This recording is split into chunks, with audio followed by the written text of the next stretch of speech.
They were bitter rivals during the Republican primaries, and Mitt Romney wasn't even a candidate this time. Donald Trump is a phony, a fraud. His promises are as worthless as a degree from Trump University. We had a party that was obsolete.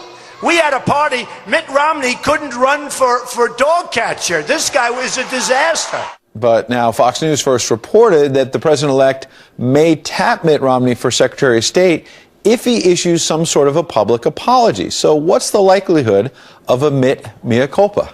Joining me now, Patrick Griffin. He's a Republican strategist and consultant who worked on Mr. Romney's presidential campaign. It's good to see you, and I wonder what you think about all this speculation that if Mitt Romney wants to be Secretary of State and gets the nod over someone like Rudy Giuliani, who's a loyalist to Donald Trump, he's going to have to do it on bended knee.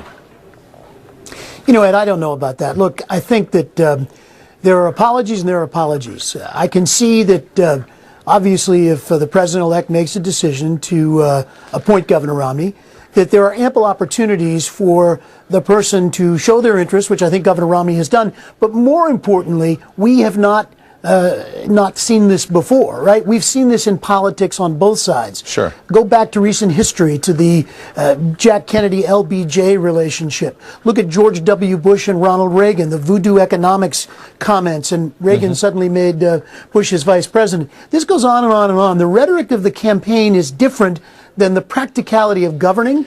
And I think what this shows more than anything is at least the president-elect has been very serious and thoughtful about this, and he's willing to sort of reach out, which I think is reflected in some of the appointments he's made so far. I'm not sure you get an apology out of Mitt Romney. I think what you get is, I want to serve, and I've indicated that, and if I'm the right guy, then I'll do it. But Patrick, I want to press you on that, because my understanding is there are a lot of Romney loyalists like yourself who don't believe he should apologize. But a moment ago you said there are apologies and then there are apologies. Right. I'm wondering, I'm reading, tell me if I'm wrong, that maybe there's a way if, and I underline if, Mitt Romney were tapped to be Secretary of State, where he could express regret or something short of a full apology to say, maybe I shouldn't have said it that way before.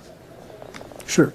Look, if Governor Romney is in fact picked by the president-elect, I think that there will be ample opportunities, Ed, because people like you and the rest of the press are going to want exactly that. So the question is, how far does he go with this? I'm sure this is something that was discussed at that meeting in New Jersey last week.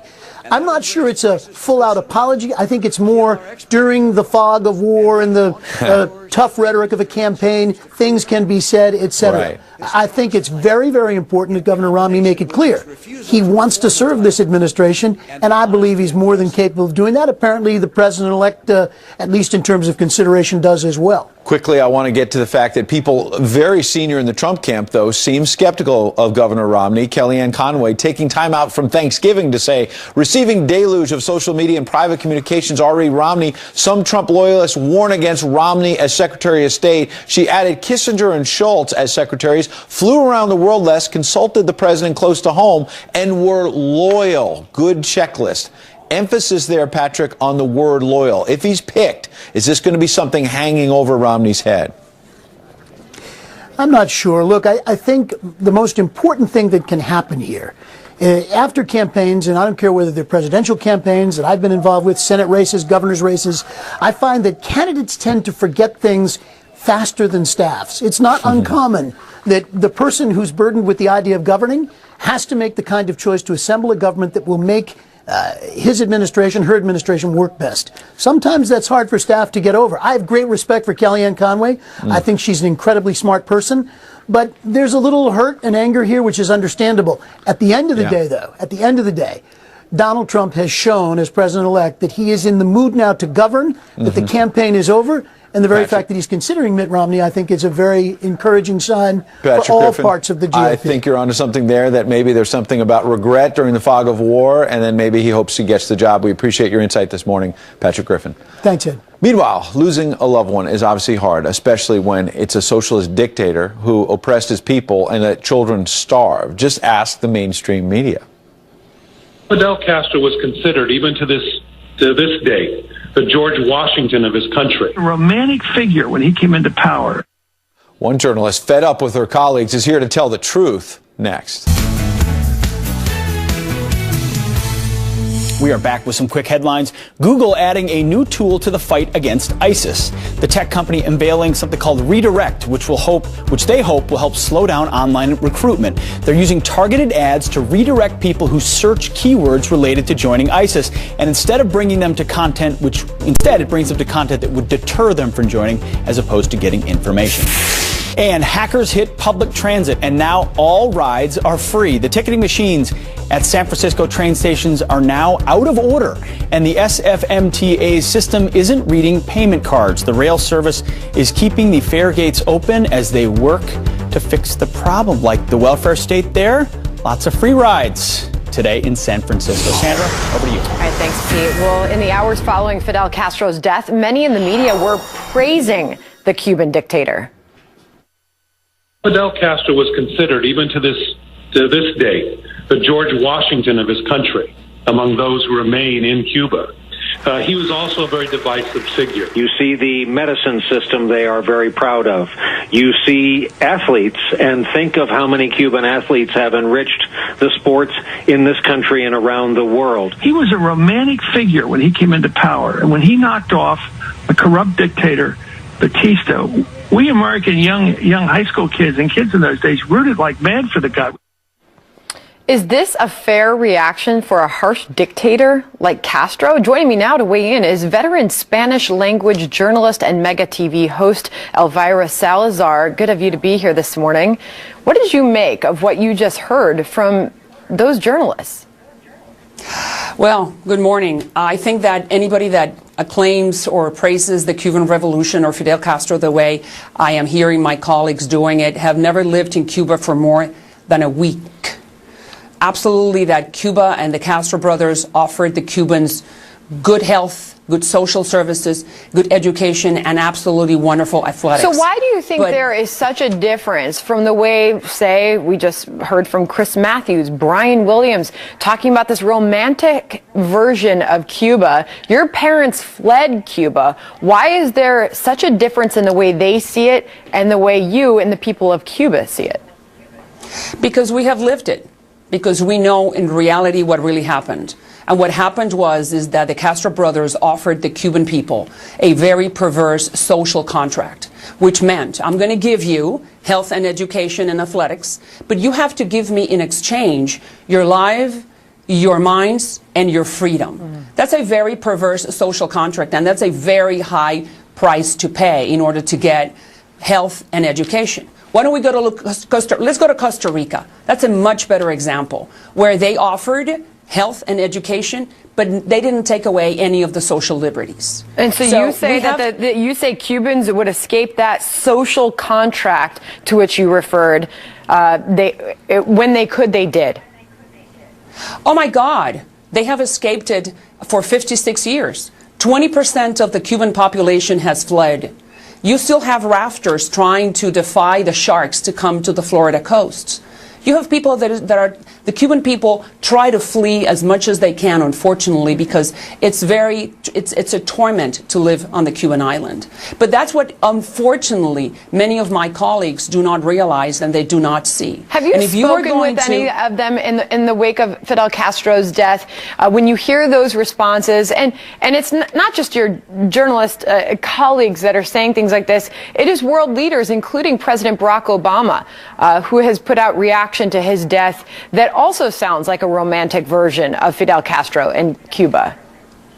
Absolutely, and I have spoken with many of them, but unfortunately they only want to look at the merits, but they do not want to see the miseries. There are 56 years of suffering, and you have been watching and you have been interviewing many of the victims, but when you talk to the Cuban people, even the people that are still living on the island and the people that have fled, it's very clear to all of us that it was one of the cruelest and most evil revolutions that the America has ever seen. That if you're going to talk about the acclaim, you're going to talk about the good things, you also have to talk about the miseries. You have to say that Cuba right now has the highest suicide rate in the Americas per capita. You also have to say that right now, like I said, there are thousands of rafters or people trying to escape and they can't. You also have to say that homosexuals, gay and lesbians were put in concentration camps called the UMAPs to change their sexual preferences. You have to say that the Castro brothers shut down Catholic churches and Jewish synagogues and kicked out the rabbis and the priests. So there's a long list. It's true that they gave wonderful health and education and athletics, but you also have to say the cost they paid, and we're still paying the Cuban people. But now it's a new dawn. And with so let's put Raul all in that power, aside. what do you see It's as a the new future dawn. for Cuba? And that is what we're betting on. And like I said, you know, we're talking about the miseries, but let's talk about the future and the positive. Right now, there's a new dawn, there's a new era that could open for Cuba.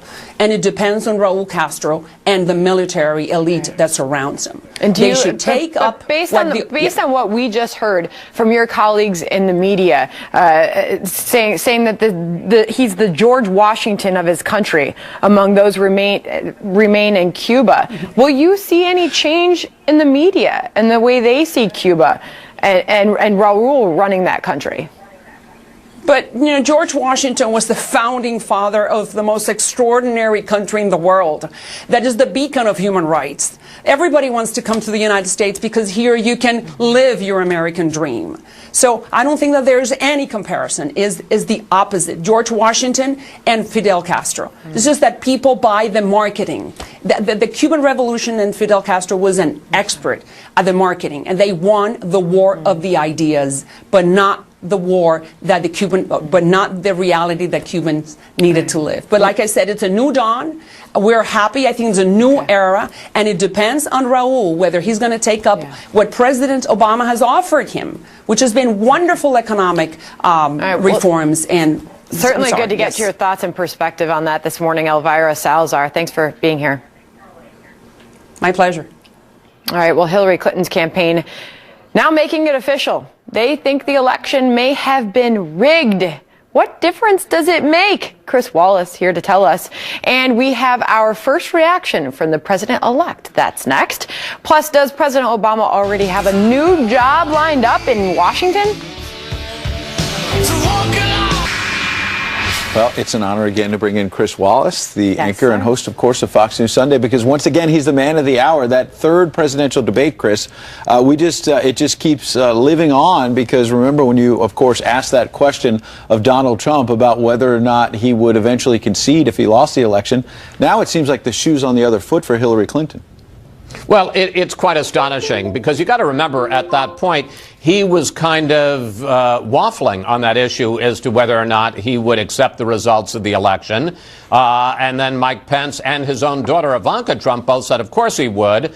And I asked him the question at the election because he hadn't said it, and he said, I'll keep you in suspense, famously. And Hillary Clinton attacked him and said, well, that's just horrifying. That isn't the way our democracy works. And now here we are with how many days, I'm sure you figured it out, since the election, but almost close to a month. And her campaign, her top campaign lawyer says they will join and participate in the Jill Stein initiated recount in Wisconsin, and if they can make it happen also in Michigan and Pennsylvania. So, yeah, the shoe is on the other foot indeed. Absolutely. Well, just 15 minutes ago, the new president-elect tweeted a response to this. He said, and I quote, Hillary Clinton conceded the election when she called me just prior to the victory speech, and after the results were in, nothing will change. A lot of speculation about why Jill Stein is doing this. Does she think she can change something for real? Is she raising money for the Green Party? What is she doing? I think she's trying to raise money for herself and keep, here's the thing. In the state of Wisconsin, it looks like she will be the difference between Hillary Clinton winning and losing, that Trump's vote margin is less than the number of votes that Jill Stein got. So on the one hand, she keeps Hillary Clinton from winning Wisconsin, and now she wants to raise money and push her own profile. And she has raised a lot of money, she's north of $5 million, apparently going to $7 million for this effort. So, I mean, it is kind of a study in hypocrisy on her part. If she cared all that much about Hillary Clinton winning, maybe she shouldn't have run in the first place. But it's very interesting that the Clinton camp would decide to join in this. Now, they say, well, we're just on the sidelines. We want to make sure the recount is accurate. But it is odd, and as I say, completely contradictory from what she said in that third debate. And there's no indication whatsoever that a recount is going to change this. Recounts make a difference when you're talking about 1,000 votes. But, you know, we're talking here in the case of Pennsylvania about, I think it's 70,000 votes. Right. And in Pennsylvania and in Wisconsin, north of 20,000. So I don't see how this changes the election results at all. All right, and Chris, tomorrow's going to be a busy day for the president-elect. He's going to be meeting with more potential picks during the Trump transition. Some new names have been added to the list of contenders for Secretary of State. For so long, this has been Mitt Romney, Rudy Giuliani, but now are there some third options being discussed? Well, that's right. And some of them are generals. You see them up there, David Petraeus, John Kelly. I have to say that he needs to settle this because this has become kind of ugly. I mean, when you have Kellyanne Conway, who was his campaign manager, is a Trump transition advisor, and she is tweeting out criticism of Mitt Romney, or saying, you know, not her direct criticism, but saying, I'm being deluged with people who are upset about the choice of Romney. I mean, this needs to be settled. He needs to decide who it is. And move on. You know, particularly when you're talking about the Secretary of State and Secretary of Defense, you would think he would want to lock those up sooner rather than later. Yeah. Chris, and in terms of the generals, let me just say, it is, some would argue, a little bit troubling, the possibility that you could have the National Security Advisor, who's already been named Mike Flynn, the Defense Secretary, and at this point we think General James Mad Dog Mattis is the leading contender, and either Petraeus or somebody else, former general for Secretary of State, to have three retired generals as all three national security slots would be a little curious. Yeah, and Chris, we only have about 30 seconds, but you've got Reince Priebus, obviously the incoming White House Chief of Staff today, and one of the questions out there, of course, is will Mitt Romney have to apologize or do something? A lot of conservatives not happy that he may be the Secretary of State. Have you been looking at my questions? No. Obviously, that is one of the key questions. We also want to ask him because nobody from the Trump transition has gone on the record on camera and talked about this whole question of what they're going to do with Cuba. Trump, during the campaign, talked about trying to roll back the new relations that Obama set. We'll see whether they're going to follow through on that. All right. Have a good show, Chris. We will be watching. Chris Wallace, Fox News Sunday. Thank you. All right. He's also got Tim Ryan, who's challenging Nancy Pelosi for speakership on the Democrat side. So a lot of news on Fox News Sunday. All righty. Turning to your headlines on this Sunday morning. A suspect in custody after a series of attacks on Starbucks coffee shops. Listener door closing and walked into a Starbucks on Lomas, put a device on the counter and took off. The FBI says someone planted suspicious devices into 3 closed Starbucks locations in Albuquerque, New Mexico. One of them exploded, causing some damage, but no one was hurt, thankfully. No word on a motive. A disgusting attack on our Border Patrol agents has officials on edge. Mexicans assaulting agents with rocks multiple times on the Rio Grande River near the southern Texas border. No one was hurt and the agents didn't fight back, but their boat was damaged. Just a day later, a Border Patrol agent and Texas officer were both shot about an hour away. Both will be okay. Do you want the government looking at your web history? What would they find there? Well, it's about to become the law in Britain. The UK Parliament passing a controversial bill giving authorities from police, food regulators, and even tax inspectors the power to look at internet browsing records. Telecom companies required to keep records of all users' web activity for a year, creating databases of personal information. Firms and critics worry it will be vulnerable to hackers, as everything is on the web. Well, from Commander-in-Chief to Speaker of the House, a new Change.org petition urging President Obama to run for Congress in 2018. Activists think it'll help rally discouraged Democrats, flip districts, and gain back control of the House. However, current Illinois Representative Bobby Rush would have to step aside for the president to run, something the 70-year-old has made no indication of doing. Maybe a job for President Obama in the future. Those are your headlines. That has happened. You know, a future president did run for Congress. I don't know who, so maybe that's a trivia for folks watching out there. I can't remember who it was. Was it Taft who went on the court after? Yeah, anyway, we'll figure that out. And isn't Chelsea Clinton running for Congress too? So maybe we'll get the Clintons and the Obamas all running for Congress. All right, well, you just heard Chris's take on the election recount. Newt Gingrich joins us live with his reaction at the top of the hour. And Pope Francis feels what he called grief and sorrow for atheist dictator Fidel Castro. Does this mean exiled Cuban Americans are sinners for celebrating? Father Jonathan is here to discuss. Welcome back. The death of excommunicated atheist dictator Fidel Castro still grieved by Pope Francis. In a message to Raul Castro, the Pope wrote, quote, "I express my sentiments of sorrow to your excellency and other family members of the deceased dignitary, as well as to the people of this beloved nation." So what does this say about exiled Cuban Americans here as they celebrate in the streets of Miami? Here to weigh in is Fox News religion contributor Father Jonathan Morris. Good morning. Father, always good to see you. Yeah. Good morning. You know, if they say that there are two things we know for sure are always going to happen, death and taxes. Well, here's another one. Popes, the Vatican, are never going to rejoice publicly when somebody dies. Sure. In fact, they're going to mourn and grieve for their soul. And especially there should be grieving for the soul of an unrepented, publicly unrepented dictator. Okay, now I don't know what his personal life was like, but the Vatican's never going to be saying, yippee, someone has died. At the same time, it's not only understandable, but I think a very healthy and normal thing for people to be celebrating in the streets, hopefully the beginning of an end of a terrible, terrible era for the Cuban people. Well, there are a lot of Catholics and people of all kinds of faith, obviously, in Florida, particularly in Miami, Cuban exiles, as we mentioned, who have been dancing in the streets, and they feel they still have relatives back there in Cuba who've been oppressed. They're on food lines, literally having their food rationed while this dictator had multiple luxury vacation properties and all kinds of money and riches. So how do they reconcile all It's true, and for many, many years, the Vatican, we go back to John Paul II, Pope Benedict, Pope Francis, have spoken out very strongly against human rights abuses in Cuba. At the same time, they have taken this side, the diplomatic angle, and they've worked, we know, very publicly recently with the Obama administration in order to regularize relationships between the United States and Cuba. So that's probably another element. Listen, we're not going to publicly go and rail against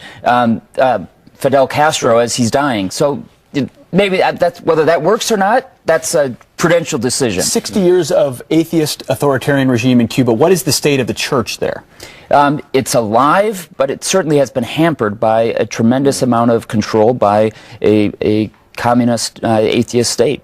And the faith of the Cuban people, while very strong among some, there's been generations and generations of state-controlled life, including religion. It's such a powerful example of, just freedom of religion. So right, being able to worship, which you don't see in China, North Korea. They don't like that. Yet in Cuba. Father Jonathan, thanks for being here. Thank you. Good My to see pleasure. you. So, should the U.S. send a representative, President Obama, Vice President Biden, to Fidel Castro's funeral? Newt Gingrich says no way. He joins us live at the top of the hour. He'll also talk about the Trump transition. He's never one to mince words, and it's beginning to look a lot like Christmas on our plaza. Yeah, that's 48th Street. We've got 3 tips for you to find the perfect tree, since you're probably looking. Oh, look. Everywhere you go.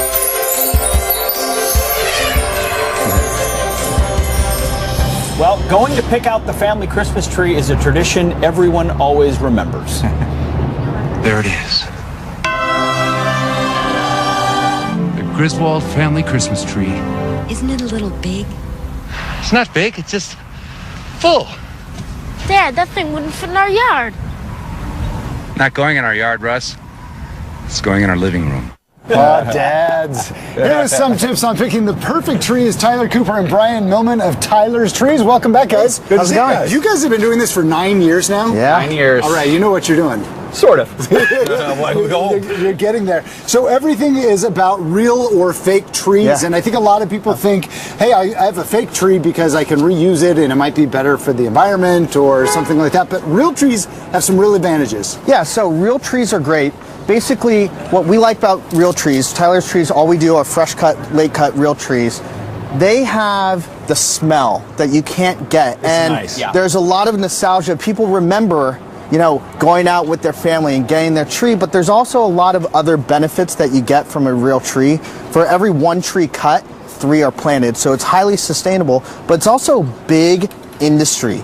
It's $1 billion with a B dollars that goes into the Christmas tree industry. You also get to go in, drink hot chocolate, apple cider. You know what I mean? It's a whole family experience. But this is jobs for local communities. Absolutely. It's growers, it's cutters, it's truckers, it's balers. And I think the question people have on the weekend, they're getting up, they're making their coffee, let's go get the tree. How do you find the perfect tree? Because you can never, there's a hole here, there's a hole there. How do you find it? There's 3 tips for a perfect tree: the size, the look, and needles. So size. It's a lot easier to cut a tree down and make it taller. So know your ceiling height. If you have an 8-foot ceiling, 7-foot tree, 10-foot ceiling, 9-foot tree. You can buy an 8 for an 8 and then trim it at the top. You could, but it's a little messy inside of houses and apartments. The next is the look. So there's 3 grades of trees: premium, 1, and 2. Tyler's trees, we only do premium, and that normally means all the sides are perfect cone shape. There's no holes, there's no gaps. And if you go to a place to buy a tree, do they know what kind of tree they have? Do they know if they have premiums or 1s or 2s? So 3 questions you should ask when you go and pick out your tree: where's it from, the grade of it, and how long it's going to last. And when it was cut normally means how long it's going to last. So always look for a late cut, fresh cut tree. Okay. Some of the big box retailers cut them in October because they have to mass produce them. We always try to cut them a week or 2 before they get to the city that they're in. And so if you get one that was cut in the last week or 2, will it last all the way through? It will last. And a good test of how it's going to last is if you take a branch and you pull off, there should be no needle loss. You'll know very quickly if it's a early cut tree because you're going to do this, and you're going to have a ton of needles. When I go to the tree lot, they always are all piled up like that and wrapped up. Can you make them? You should not pick a tree without having them open up. Yeah, so open it up, have them open it up, shake it out, and then do the needle loss trick. Yeah. Go in there, get in deep, and pull it out, and be, violent with it. If you have if you handful of needles, this is the Christmas season. Come on. But you want a perfect tree, right? Yeah. This is the unofficial start of Christmas. And where are your locations in New York? So we have location. Actually, we're primarily online. This is the best thing about these guys is they deliver to your house. When you watch football, interesting. You watch football, you figure out the time, the date, and the size, and we come and deliver. Tyler's Trees, more tips coming up later on. Send your questions, tweet them to us. We've got Newt Gingrich coming up live. Best time of the year. Now I don't know if Good morning. It is Sunday, November 27th. I'm Sandra Smith. This is a Fox News alert. Bullets fly on Bourbon Street. 1 person is dead. Nearly a dozen others injured after a shootout in New Orleans. The breaking details just ahead. Then, what would Hillary Clinton say if someone had the nerve to question the integrity of our democratic elections? Because that's horrifying. Every time Donald thinks things are not going in his direction, he claims whatever it is rigged against him. Well, she's not so horrified now that she lost. Her campaign is officially saying the whole thing might have been, yes, rigged. Of course. And it remains one of the president-elect's top priorities, keeping Carrier air conditioner here in the U.S. Within 24 hours, they will call and say, "Sir, we've decided to stay in the United States. We'll stay in Indiana," or they'll go someplace else, but they're staying in the United States. But not if Uncle Bernie has anything to do with it. The socialist senator says he has a better plan, and he's about to save the day. Whoa. I'm going to sip my coffee while Bernie saves the day. Mornings are better with Bernie. Not really, but they're better with friends. Wow. Oh.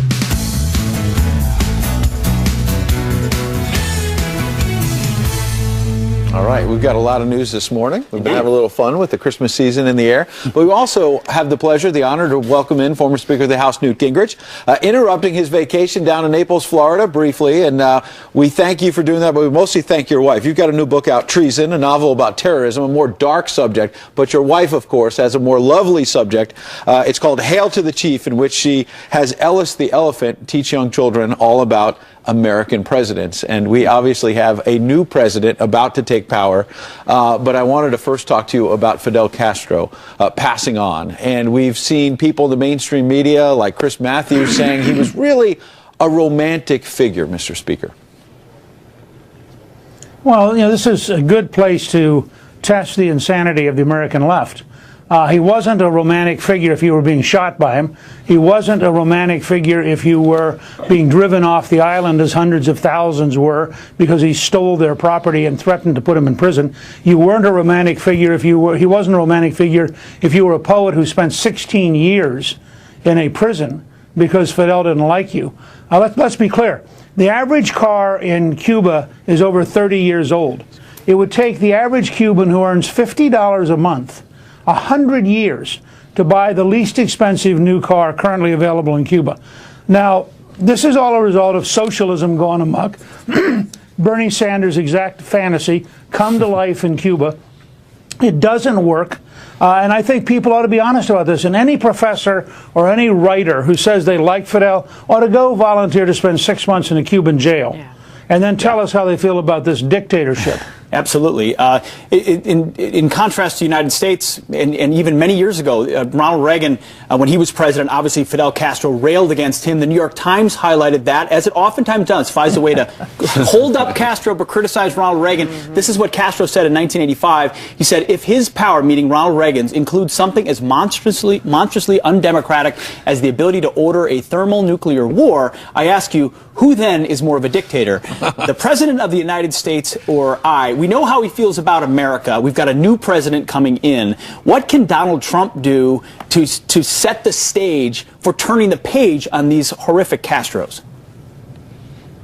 Well, I think he can aggressively implement the Helms-Burton Act, which we passed in 1996 when I was Speaker. I think he can maximize information flowing into the island in a variety of ways, by radio, by internet, by Facebook. I think he can also maximize the pressure on the new government and say, look, we're very clear about this. We need free elections. We need the rule of law. We need a belief that the Cuban people, not the Cuban dictators, have a future. And then Raul Castro, who has said he'll stay in office till 2018, who's already designated his replacement, the current vice president, they get to make a choice. But I don't think we should have this Obama model, which has, by the way, helped nobody but the dictatorship. I think that what we have to have is a toughness mentally about taking on the Cuban dictatorship. So, Speaker, should the White House send a representative of this country to Castro's funeral? I can't imagine anybody they would send unless Marco Rubio would agree to go. I think to send a Cuban American who stands totally for freedom to be in Cuba might be worth at least exploring. But to send the vice president or the president or the secretary of state, I think would be a terrible insult to the millions of Cubans who are still suffering at the hands of a vicious dictatorship. Mr. Speaker, let's move on to the Trump transition and something you're intimately familiar with. And there is a lot of consternation, as you know, among some of your fellow conservatives that Mitt Romney appears to be, not just appears to be, but is a serious candidate to be Secretary of State. And our reporting tells us, Fox First reported a couple of days ago, that there are conversations going on in private about whether Mitt Romney might apologize to Donald Trump in some public way for basically flat out calling him a phony and a fraud. Do you think an apology is necessary here?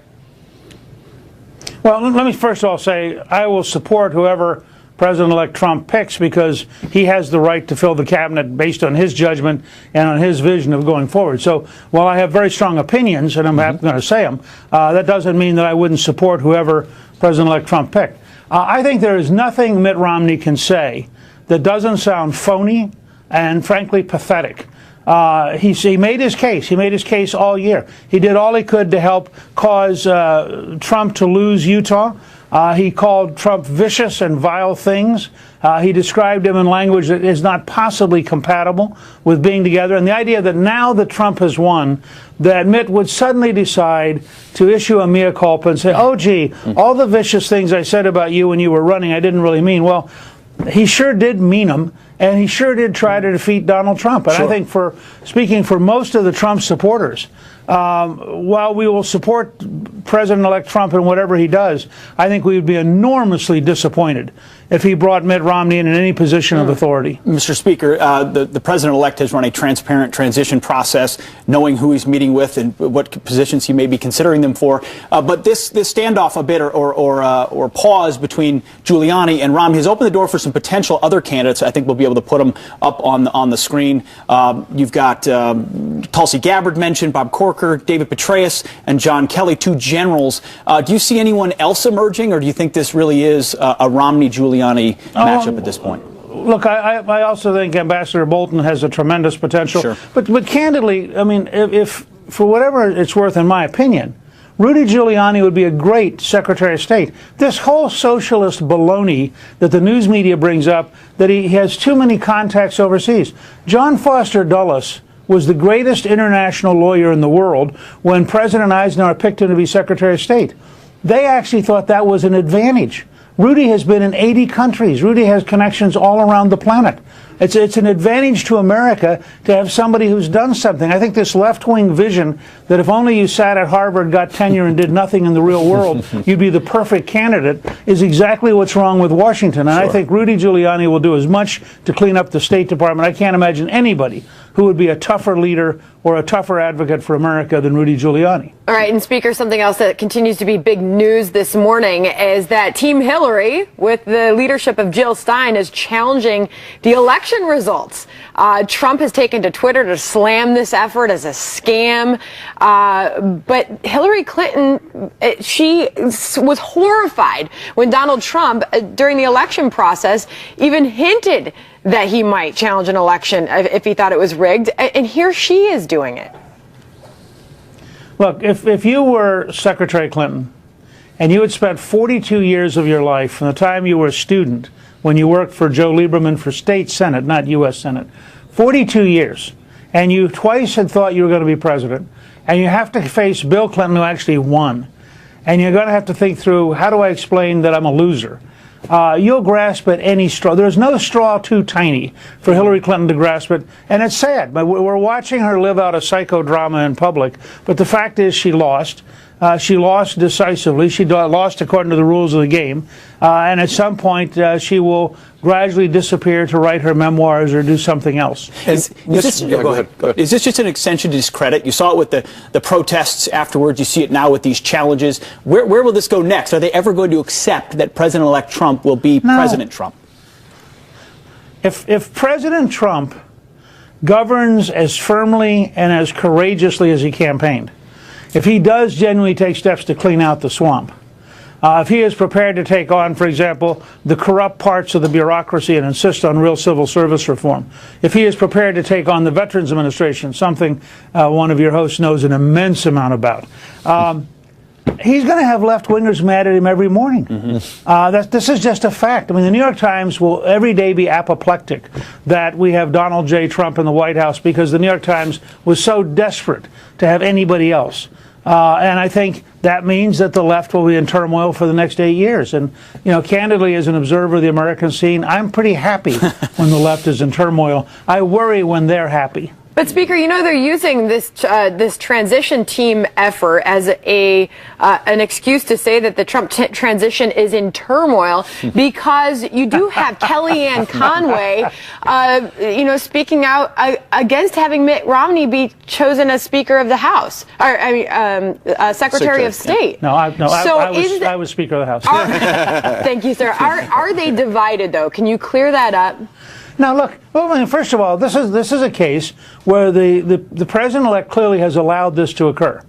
I mean, he could have cut it off at any point. He could have said no to Romney. He could have said yes to Giuliani. He could have said yes to Romney. And if he'd said yes to Romney, I would be supporting Romney today. So obviously, he wants to see where his base is. He's being, you know, it's interesting. He's being patient. He's being deliberate. He went to Mar-a-Lago to take a deep breath and slow down a little bit.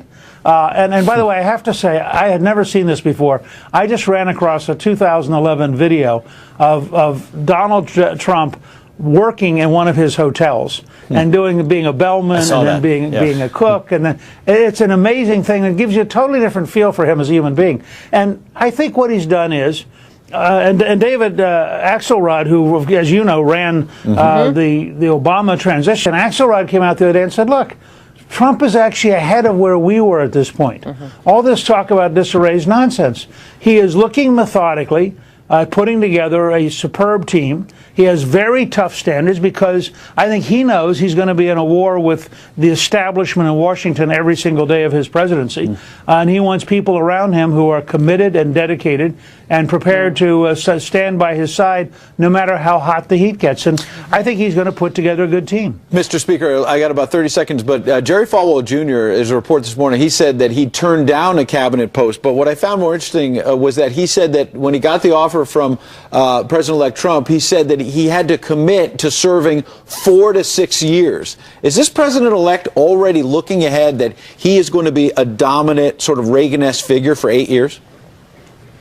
Oh, I think he should be. I mean, his goal has to be to succeed, to make America great again, to create jobs and to drain the swamp. If he does all that, he's going to get reelected. If he gets reelected, he's going to serve 8 years. And I think, again, it tells you something about how he built the entire Trump empire. He wants people around him that he trusts. He's willing to put a lot of effort into finding the right person. And then he's going to delegate massively. I mean, he's going to have an entire team at work, not just one guy. Unlike the Obama presidency, which centered around this single brilliant figure, Trump is going to have an entire team that he is the leader of and he's the general manager of, but he wants the whole team there, and he wants them there long enough to rely on them. Well, Mr. Speaker, we hope you and Calista get some time out on the golf course, and we thank her, not just you, for sharing you with us on this Sunday, and have a good rest of the vacation. Thank you. Thanks, Speaker. Great. Good to be with you. It's such a great point. Indecisiveness to one is patience for another, right? I mean, it's a great point. If you want to take some time to make the right decision, you do that. All right. One of America's top allies now turning on the West. Their ultimatum: give us what we want or we'll flood you with our migrants. Another lose-lose situation on the world stage. We cover that next. And desperate times call for desperate measures. This morning, Nancy Pelosi calling for backup.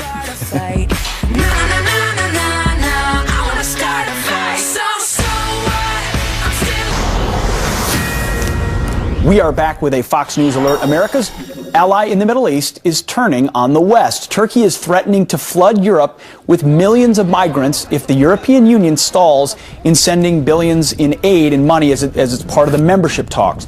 In a warning Friday, Turkish President Erdogan said, and I quote, "If you have betrayed your promises," he's speaking to the EU, "if you go any further and stall our membership further, those border gates will be open," Turkey bordering the EU. Joining us now is retired General Anthony Tata, former Deputy Commanding General of U.S. Forces in Afghanistan and the author of the novel 3 Minutes to Midnight. He joins us right now. General, thanks for joining us. So this is a situation where membership into the EU has been stalled. Turkey's frustrated about that. And now it's lashing out and saying we are going to open up our borders and flood potentially your continent with refugees. It feels a bit like blackmail. What is this situation? Well, I'm not sure who's blackmailing who, Pete, because the European Union promised $6 billion to Turkey to hold 3.5 million refugees, and they've given about a tenth of that to Turkey, who's got the care and feeding of all these refugees to deal with. So at the same time, Erdogan is no saint. He's had a coup that he's had to put down. He's got Kurdish rebels in the east, and he's got ISIS on his border, and he's got a lot of problems. However, he's 67% popular guy in any poll that's taken there. And so this is a classic brinksmanship standoff between Turkey, that is the fulcrum between the Middle East and Europe, and we, President Obama, we are nowhere on this issue because the president is just not interested. And this is a long-haul strategic interest for the United States and the West, quite frankly. Absolutely, General. We're going to put up a quick full screen just to show how many refugees Turkey has. 3 million, 2.7 million Syrians, 300,000 Iraqis. You open up those borders, Europe is flooded even more. This is a problem we know a great deal about, but it also speaks to sort of the future of NATO and what Turkey being a NATO member, Erdogan increasingly moving in concerning ways toward authoritarianism, toward Islamism, and Donald Trump has been critical of that, of some aspects of that NATO alliance. I want to get him on tape here and then have you react to it. Yeah, I think, Pete, Donald Trump has called this exactly right. NATO sometimes works in half measures. The European Union is very much the same way. Those parliamentarians sit in their velvet chairs and vote to slow roll the Turkey's accession into the European Union. Meanwhile, they're a member of the Organization of Security and Cooperation in Europe. They're a member of the Organization of Cooperation and Economic Development, and they are a good long-term member. But I think, General, the concern is that if they're moving in an Islamist direction, does the West, including the United States, want to trigger Article 5 to defend an Islamist Turkey? I mean, that's a real question, right? Well, you know, Turkey is Islamic, but it's secular, and so but Erdogan is pulling it in the wrong direction. Erdogan is trying to consolidate power, and so I think it's a two-point play here. One is you got to get the EU and NATO to do its job, and two is you've got to talk to Turkey unilaterally and say, hey, look, you're an important strategic partner. Sure. You're great because you're secular Islam. They're 99% Islamic, but they're secular, and they have a democratic government and they have a capitalist society, and we need to sure. maintain that, because that's the buffer between the chaos in the Middle East and Western Europe. General, we got to leave it right there. Thanks for joining us and answering those questions. More Fox and Friends. Thank you.